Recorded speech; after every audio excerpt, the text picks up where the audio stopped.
বিসমিল্লাহির রহমানির রহিম। প্রিয় দেশবাসী, আসসালামু আলাইকুম ওয়া রাহমাতুল্লাহ। আমরা আনন্দ সহিত জানাচ্ছি গাইবান্ধা জেলার অন্তর্গত পলাশবাড়ি এবং গোবিন্দগঞ্জের সীমান্তবর্তী এলাকায় আমাদের দরবস্ত ভগবানপুর বাইতুল জামে মসজিদের আমাদের উপরতলা ছাদের কাজ সম্পূর্ণ চলছে। আমরা আগামীকাল বৃহস্পতিবার সকাল 8টার সময় থেকে শুরু করে আমরা এই মসজিদের ছাদ ঢালাই হবে।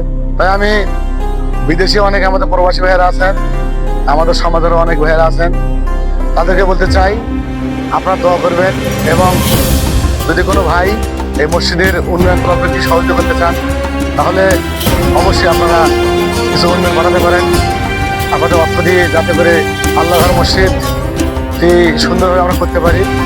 এবং আমরা এই এলাকাবাসী সহ যে সহযোগিতা পেয়েছি এবং আমরা জানতে চাই যে আমরা একটু আরও একটা সহযোগিতা পেলে আমরা মসজিদের বাকি কাজটুকু আমরা সম্পন্ন করতে পারবো। কারণ ছাদ হওয়ার পরেই ইনশাল্লাহ মসজিদে আরও অনেক কাজ আছে।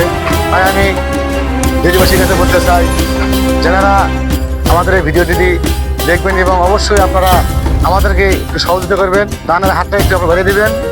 আপনাদের সহযোগিতায় জানাই আমাদের মসজিদটা আমরা সুন্দরভাবে করতে পারি। এখানে আমাদের নামাজ হয় এবং আমরা সবার জন্য দোয়া করবো। আল্লাহ যেন সবাইকে সুন্দরভাবে সলাত তৌফিক দান করুন। ওয়া মা তৌফিক ইল্লা বিল্লাহ। আসসালামু আলাইকুম ওয়া রাহমাতুল্লাহ।